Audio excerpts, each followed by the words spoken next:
फार डिटेलमध्ये जाणार नव्हतो, परंतु प्रवीणजींनी इतिहास काढल्यामुळे थोडा इतिहास सांगावा लागेल की सहकार क्षेत्र कधी चालू झालं आणि या सहकार क्षेत्रामध्ये आमच्या काळातलं योगदान.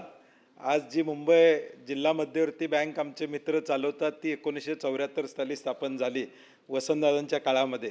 आणि या राज्यातल्या 31 जिल्हा मध्यवर्ती बँका ह्या त्या काँग्रेसच्या काळामध्येच या ठिकाणी झाल्या. हां, नाही नाही नाही, डबगाईला आता त्याच्यावर नंतर बोलू आपण. परंतु हां, माहीत आहे की माहीत आहे.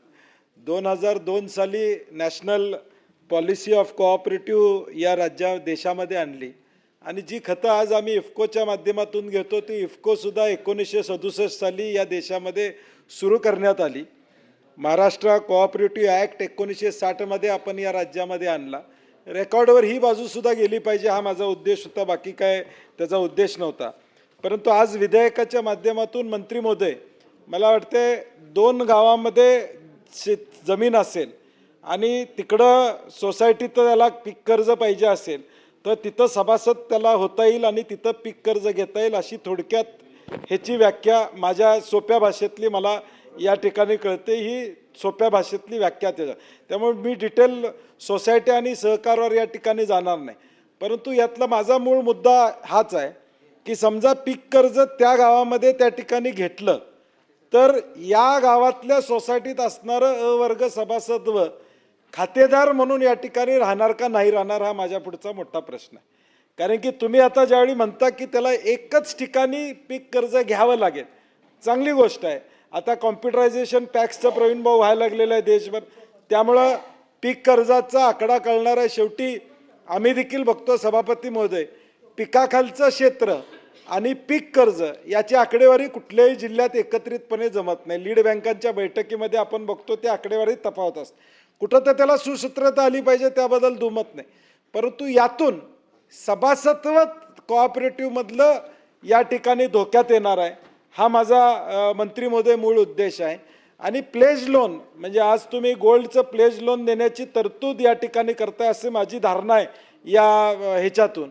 आता प्लेज लोन सोसायटी स्तरावर तेवढी व्यवस्था सोसायटी स्तरावर असणार आहे का की गोल्डच्या अगेन्स्ट प्लेज लोन देण्याची तरतूद तुम्ही करताय? काय हरकत नाही.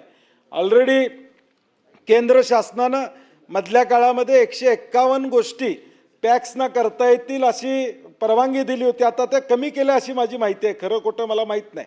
आता त्या 7 आणि 9 वरच गोष्टी आलेल्या आहेत की करायचं. कारण की मी एक विकास सेवा संस्था सभापती महोदय या ठिकाणी माझ्या नेतृत्वाखाली आहे. आशियातली सगळ्यात मोठी सोसायटी मंत्री महोदय येऊन गेलेले आहेत. 250 कोटी रुपये विकास सेवा संस्थेचा टर्नओव्हर आहे. 52 कोटी रुपयाचे ठेवी विकास सेवा संस्थेमध्ये आहेत. अशी एक विकास सेवा संस्थे 85 वर्ष जुनी या ठिकाणी आमच्या गावामध्ये.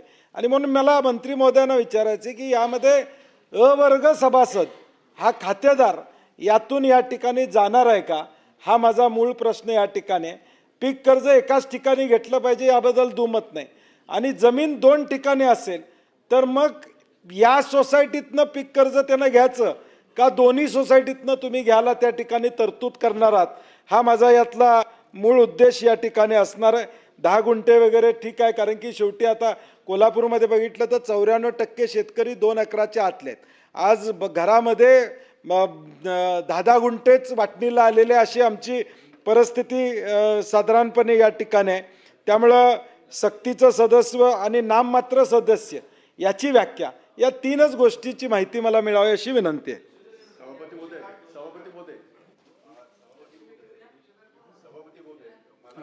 याच्यावर मी बोलणार नाही आहे, पण प्रवीण दरेकर आपण सुद्धा या सहकार क्षेत्रात आहात. ही सगळे क्षेत्र एकही मंत्री नाही आहे ना भाऊसाहेब, मंत्री खात्याचेच मंत्री आहे ना.